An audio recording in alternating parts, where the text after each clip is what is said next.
Here at thetrek.co is an article entitled My Accidental Sleepover with a Cult. Yes, it's written by Walkura, a teacher from South Korea. And Walkura begins, I docked my canoe at Watermelon Campground at last. I just paddled about 150 miles on the Shenandoah River, which flows parallel to the Appalachian Trail in the Shenandoah Mountains of Virginia. Hikers call this aquablazing, as opposed to following the white blazes that mark the Appalachian Trail. Now, I needed to catch a train in Harper's Ferry to Washington, D.C. From D.C., I would travel to New York, where I would hike another section of the trail. Unfortunately, Harper's Ferry was about 30 miles away, and I only had $60 left in my bank account. So I searched my guidebook for a cheap place to stay. Stony Brook, a nearby organic farm, offered work for stay. I called them and was thrilled when they said they'd pick me up, feed me, house me for the night, and drive me to Harper's Ferry the next day, all for free, even if I didn't have time to actually work. Within the hour, an older woman in homespun clothes picked me up in her station wagon. Stony Brook, she said, was not only an organic farm, but a religious commune called the 12 Tribes of Israel. Dang it, I'd been bait and switched. During an Appalachian Trail section hike in Vermont the previous year, I had first heard of the 12 Tribes, who also have a farm close to the trail in Rutland, Vermont. Hikers, including some who'd volunteered and stayed on the farm, told me various stories about the commune. One hiker said they enforced a 10 o'clock bedtime, but only for guests who are female. Another repeated a rumor about a young through hiker who got sucked into the 12 Tribes and was trapped baking bread in their basement until his parents came to the rescue. Other hikers said they were harmless. I remembered buying an energy bar from the 12 Tribes tent at the Trail Days Festival in Damascus, Virginia. Regardless, I was surprised my guidebook did not mention that Stony Brook Farm was a religious organization. Appalachian Trail resources I'd encountered usually mentioned if a service is provided by a religious institution. Even most trail magic, random acts of kindness from strangers on the trail, that I had found would acknowledge sponsorship by a church or religious organization. Whatever the truth about Stony Brook Farm, I felt tricked, and I was worried about staying with a religious commune. I would have preferred a secular hostel with a microwave and a collection of VHS tapes, but we were already underway. Arriving at Stony Brook Farm, I felt like I was entering an American Girl doll historical chapter book. People in loose homespun clothing moseyed around the farm's compound, finishing up their evening chores. Up the hill from the main house, people were constructing small huts. These would be bunkhouses to host even more Appalachian Trail hikers, said my driver, who was also the farm's school teacher. Almost all the young women I saw were holding babies. People greeted me and made intense contact with their eyes. Every conversation ended with, "How long are you staying with us?" and "I wish you could stay with us longer." I thought of the expression, "Don't drink the Kool-Aid," but Stony Brook Farm's nectar was the mate, a caffeinated herbal drink, often pronounced mate. The mate. It's spelled mate. The community had already eaten dinner, but some of them took me to their dining room and served me fruit, a bowl of gruel, and a steaming cup of mate.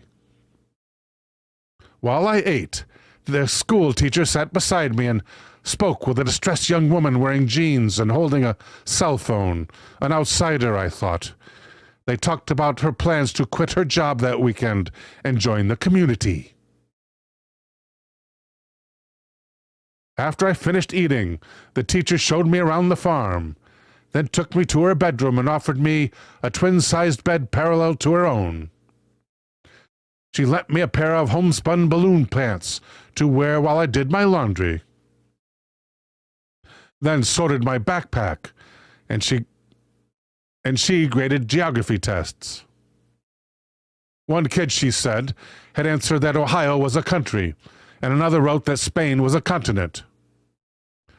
Maybe we should review geography.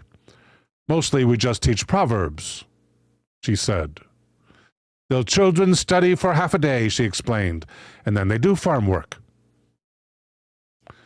After my much-needed bath, it was bedtime. I asked the teacher if they had a book I could read. My copy of Krakauer's Into Thin Air got destroyed during my aqua blaze, when my canoe was pinned against a rock and flooded with water. The teacher said, "We have that book." There were no novels or magazines or non-12 tribes literature on the farm. "Oh, we have the book," the teacher said. "We have the book."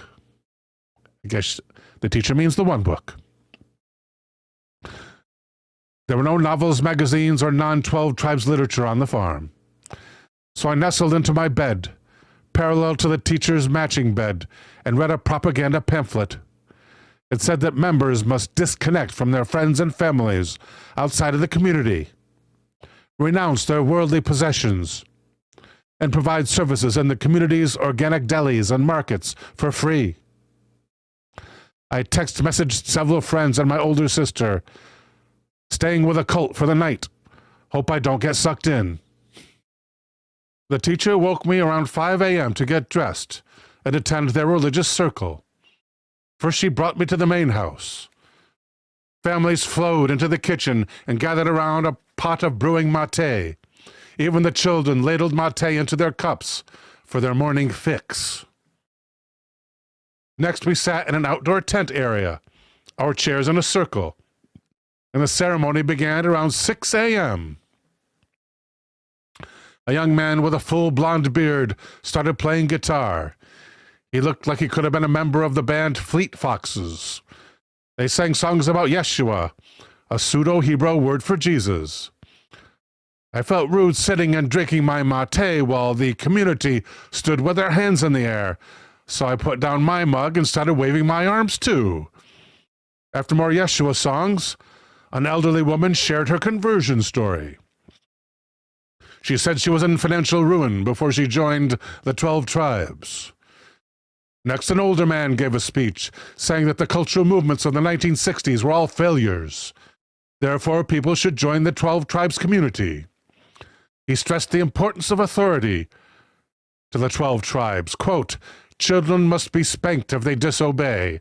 Women must listen to their husbands and authority figures." End quote. He mentioned George Orwell's 1984 and said that people in the news use doublespeak, just like in the book. Actually, he was combining Orwell's terms newspeak and doublethink. I wonder if 1984's anti-authority, anti-censorship themes had made any impression upon him. Then he directed his speech at me. "Hikers and canoers are just like us. We're both looking for something. We're searchers." I gulped down the rest of my mate. The circle concluded, and it was breakfast time. Though Stony Brook Farms serves gourmet treats and artisanal bread in their organic delis, the people on the farm seem to mostly eat gruel. The women at my table said again they wished I could stay longer. They asked what I was going to do later that day. I've been planning to stop at the Smithsonian in D.C., as I'd longed to see their dinosaur exhibit since I was a kid. But was the existence of dinosaurs controversial for the 12 tribes? I wasn't sure, so I said nothing. After breakfast, I used the restroom. When I came out, the teacher was praying discreetly beside the door. Annoyed at her clinginess, I thought I'd branch out and make other friends in the cult. I offered to help a mother with her morning chores. While she folded laundry, I babysat her toddler and 4-year-old daughter. What is life like for women on the farm? I asked. She said most girls think about getting married throughout their childhood and usually marry between 17 and 19 years old. She had joined the 12 tribes in her late 20s and was paired up with another man who'd also recently joined. While she changed the bed upstairs, she mentioned she didn't like having to do all the housework for her husband and her family. Afterward, the mother brought her children and me to the bakery where her next chores would begin. The guitarist from the morning circle was kneading dough. He smiled and asked, "Where are you from?"